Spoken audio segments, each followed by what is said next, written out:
Man, the Panthers found themselves drowning in a baby oil. The Bears do them dirty, 36-10. Can't stop, won't stop. You know what I'm saying? Take that. Caleb Williams finding his way. This is ASIN, the Adult Sports Situation Network, and I'm your host, 12 Vinch. Now, let's get into it.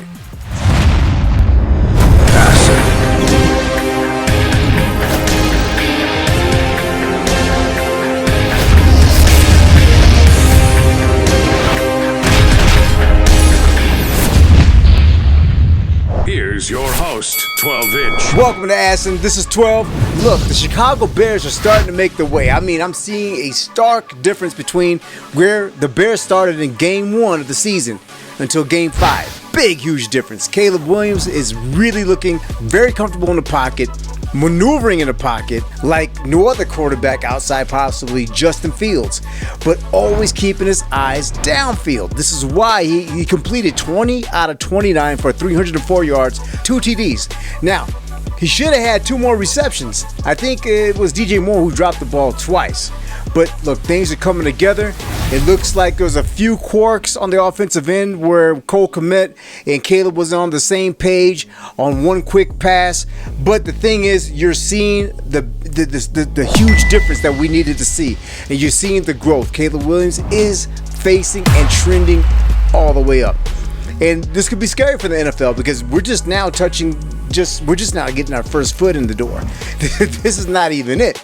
And then when you look at the play calling, it's not just Caleb Williams. Behind the scenes, you're also looking at Shane Waldron, him calling that meeting with all the heads of the offense, all the captains, and Caleb Williams and people like DeAndre Swift. And ever since that meeting, you're seeing a totally different type of play calling that's going on.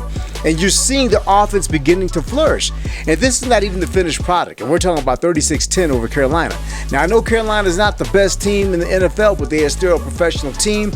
And I think a lot more is expected out of them than what you're seeing right now. But let's get into the numbers. Caleb Williams, 20 for 29 for 304 yards, 2 TDs, by far his best game of the whole season. He did throw for 366 a couple weeks ago, but when you're talking about 0 interceptions, holding on to the ball, and also having anticipation, throwing things on a dime, we're seeing that growth that we needed to see with Caleb Williams. He's doing a great job. Andy Dalton, let's see, he was 18 for 28 for 136 yards, 1 interception, and that interception was a damn good one. Take a look at it right here.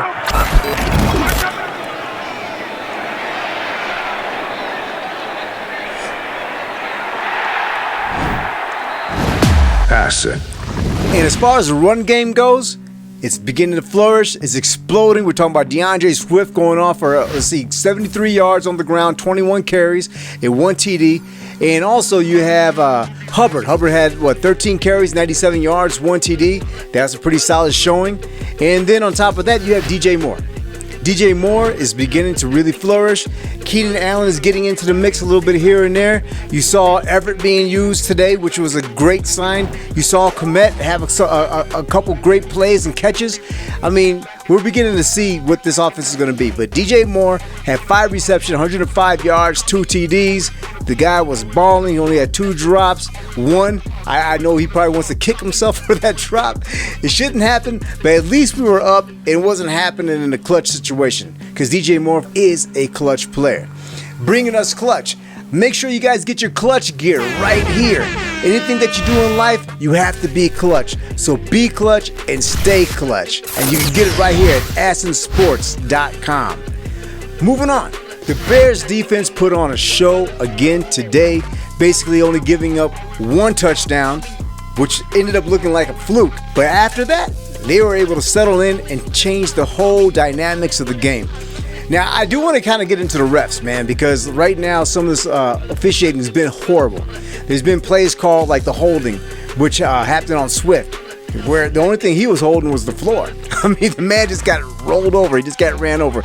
But some of these play calls, I don't know, man. It makes you kind of wonder.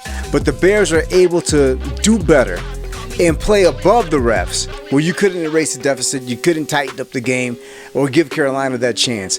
I mean, at the end of the day, Carolina ended up getting a field goal off a bad call, and which placed the game at 36-10. Now, my prediction for the game was actually 35-10. I was off by a point. I was off by a point last week as well. But let's break down the yards right here. The total yards that the Bears had in this game was 424, which is amazing. Shane Waldron is beginning to show you that he's understanding the pieces that he has and how he wants to manipulate the offense or the defense actually, and utilize the pieces and the assets that he has on the offense. Amazing. The Carolina Panthers had 292 yards. Rushing yards, the Bears had 128 yards rushing, 124 the Panthers. And yards per play, we averaged 6.1 yards per play, which is beautiful right now, where the Panthers average 5 yards per play. Now, here's a great part of the game that's making itself apparent. The O-line. The O-line is making a huge difference. They're making huge strides, and it looks like they're getting they're starting to gel, and they're starting to get their chemistry together. We'll see how it turns out. But Tevin Jenkins got hurt again last week it was the ribs. I think this time it was the ankle. We'll see how he's going to do. Maybe he's going to be about day to day. But right now, sacks allowed. We're talking about the Bears gave up 1 sack. That's it, 1 sack. North Carolina, 4 sacks. But that Bears defense is tenacious, is relentless, and they know how to cover and get after the quarterback. And we're seeing a big difference as far as Booker's concerned as well. Booker's getting some penetration. He's getting some pressure in there. Javon Dexter's looking seriously good. We didn't hear too much about Sweat, but you know Sweat is creating a lot of pressures. Now, when it comes to fumble loss, Caleb did really good. So did everybody else catching the ball. 0 fumbles, 0. The Panthers had 2 fumbles. But those were forced fumbles. They did a great job as far as on defense is concerned. And we also had that beautiful interception. Time of possession, the biggest difference of the game. And this is where you need to win. 35 minutes and 48 seconds. Advantage Bears. 26 minutes and 12 seconds for the North Carolina Panthers. When the defense is playing this stout and Eberflus is calling the plays the way he's calling the plays, because he is great with the defense.